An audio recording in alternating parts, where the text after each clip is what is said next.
Look, let's get one thing straight. Kwebbelkop nowadays is the epitome of garbage. He's the opposite of King Midas. Instead of everything he touches turning to gold, it turns into a massive steaming pile of shit. And unfortunately, it doesn't even seem that it will get any better. He's been on this downward spiral for years, and now with every passing year, it just gets worse. Look at this video of him being inside of a car that dispenses Coca-Cola, while he's also missing both of his arms.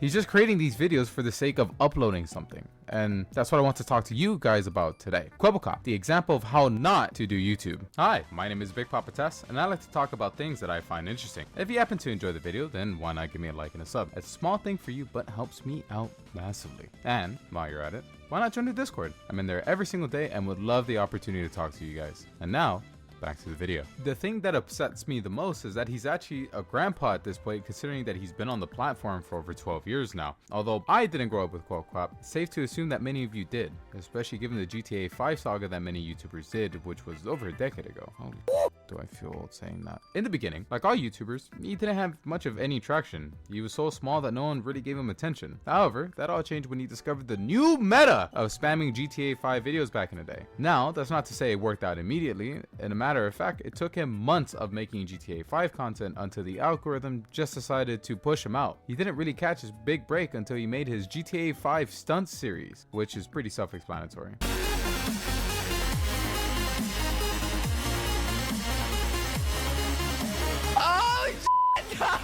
He would hit various stunts in GTA and make it into a compilation and then upload them on YouTube. He eventually ended up meeting another creator by the name of Jelly, who was another aspiring YouTuber at the time. They collabed in some of Kwebbelkop's best performing videos, like his second most popular video called Coke and Mentos Try Not to Laugh Challenge, where, yep, you guessed it, they try not to laugh. Careful.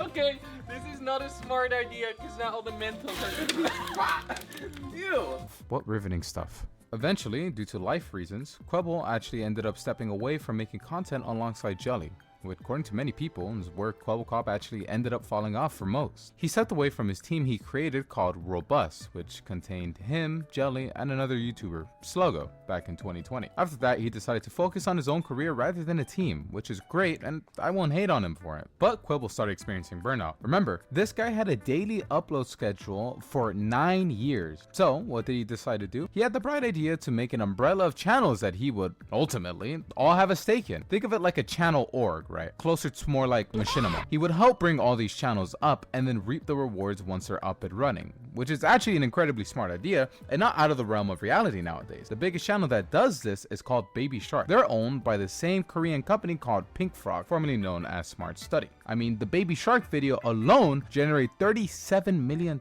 in ad revenue since its upload 8 years ago, which, if you divide 37 by 8, it averages out to $4.6 million a year, which isn't bad for a business venture in the grand scheme of things. The first channel he did was a channel called Tiger, or Tiger is Cool. The face of the channel was actually Kwebbel's old cameraman. Started off with Tiger. I said, hey, Tiger, listen, you started off as a cameraman. Let's make some YouTube videos together. And he started making YouTube videos, and that's when I said, okay, well, you know what? Why don't I start a channel? I helped this channel being ran with editors, video ideas, camera equipment, setups, office space, and everything else. We are gonna build this character up, this channel up, and it's gonna be huge. It's gonna be as big as Kwebbelkop, as big as similar channels. Which, in such a short amount of time, the channel ended up actually being wildly successful. Almost every single video uploaded would reach close to, if not more, than 1 million views a video. But in less than a year of uploading, the face of the channel decided that he was gonna go do his own thing and move on from the channel. We started making videos every single day. At one point, things were going so well that Tiger said, you know what, I want to do things myself. I want to continue solo. I think we could have been so much stronger together. He decided to go his own path. I still had the channel, which was dead at this point in time. Now, this is where the downfall really started for Kwebbel, or at least this was the catalyst. After the face decided to leave, Kwebbel had an epiphany, like an angel descending from the night sky to deliver a message by God. Kwebbel had the brilliant idea of, let's take the human element out of videos and replace it with robots, computers even. His words, not mine. If I want to build tons and tons and tons of channels that will flourish and shine forever, we need to remove the human element. Yes, it sounds crazy, but we need robots, we need computers, we need VTubers. And that's when Blue was born. And thus, Blue was born, the most generic, uninspired VTuber I have ever had the misfortune to lay my eyes upon. The thought was simple: do the same thing he did for Tiger, but instead do it for a VTuber and hire a team of people that makes videos for the channel. On an entirely unrelated note, one of my favorite things about this channel was a Q&A video he did where he gets a question of who's your favorite YouTuber, and it's just his team glazing at how good Kwebbel was as a YouTuber. Who is my favorite YouTuber? Kwebbelkop! Yeah, I really love Kwebbelkop. I've been watching Kwebbelkop ever since I was little, ever since I was a little VTuber. Jordy has become one of my best friends over the last couple of years. He's always helped me make videos. He's told me a lot of good things about GTA that I still use.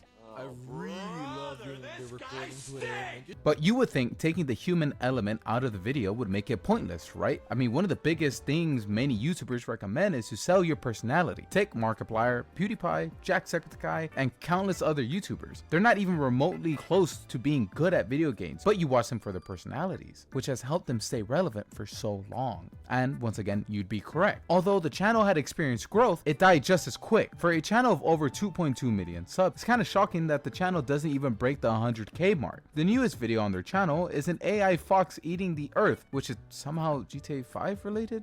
I don't know. The video only has 34k views, and even worse, it only has 9 comments. Hell, my videos with less than 5k views get more engagement than that. But the most heartbreaking thing is the fact that somehow, by some witch's magic, the Blue character model got worse. Kinda looks like a Walmart version of Ninja if you squint hard enough at it. Remember that thing he said about taking the human element out of YouTube videos? Well, he did exactly that. His first ever AI video was a Minecraft video of him playing Minecraft, but you only have one block. Hey, you can join the family.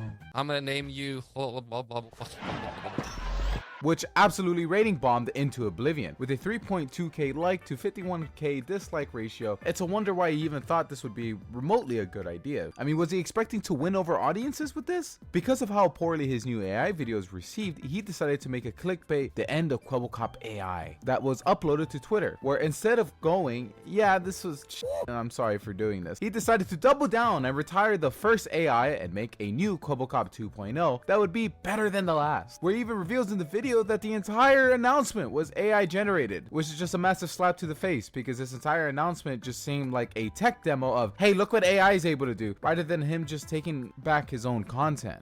Has ever said about Kwebbelkop AI has been heard. Every bit of criticism, every argument for, and especially every argument against, every comment, every email, every tweet. That's why we decided to train a brand new Kwebbelkop 2.0 model with every bit of feedback we've received. And the results, they're astonishing. Every second you've been watching of this video so far has been completely AI generated. The Kwebbelkop you're seeing on the screen right now is not really me. So he's making a pivot to AI content. Surely it's a gamble, but who knows, it might actually work in the future. Oh, how very wrong he was. Although the writing was on the wall for years before he even decided to make this massive pivot, he decided to double down and basically nuke his own channel. Critical made an entire video about it titled He'd Lie to You, where Critical talks about how truly awful the 2.0 AI is and how it looks more like a dubbed anime rather than a real life person.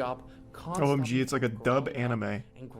Unfortunately, since making the pivot, it was clear that the old Kwebbel is dead and new Kwebbel isn't even a real-life human being. And his channel views reflect that. He has amassed a whopping 15 million subs and all of his videos get less than 200k with some outliers here and there, which just shows how much he's fallen. The most wild thing of this all is with the sheer amount of backlash he's gotten from making this YouTube AI slop, he still keeps on making them. Although not as long-form content, he makes it as shorts. If you go onto his shorts page, it's just filled with AI slop. The worst thing is, it's the same for his Instagram. Even after reuniting with Jelly and trying to recapture some of that nostalgia, it was already too late. Kwebbel has already solidified himself as a money-hungry, view-carrying YouTuber, and he's done absolutely nothing to make the argument against it. Instead, all he's done is double and destroy the image of himself that so many people grew up with. Literally, no one thought this was a good idea. He had multiple YouTubers saying, hey, don't do this, and he still decided to ignore it all and go his own route. Was it ego, naivety, or just sheer stupidity? I don't really have the answer for you. But if you can't listen to your peers when they're practically yelling at you not to do what you're about to do, then maybe it's a mixture of all three. It's just sad that the person we all grew up with went out not with a bang, but just a whimper, forever besmirching whatever good image anyone had of him. And with that, my name is Big Papa Tess. If you enjoyed the video, why not leave me a like and a comment? Also, why not consider joining the Patreon? I upload Patreon exclusive videos and viewers get to decide what my next upload should be by voting in polls. You also get early access to podcasts and get a shout out at the end of every video. Shout out to my patrons McGolddoodle and Melissa for helping out the channel. Your support means a lot. You have yourself a good one and take care. Bye bye.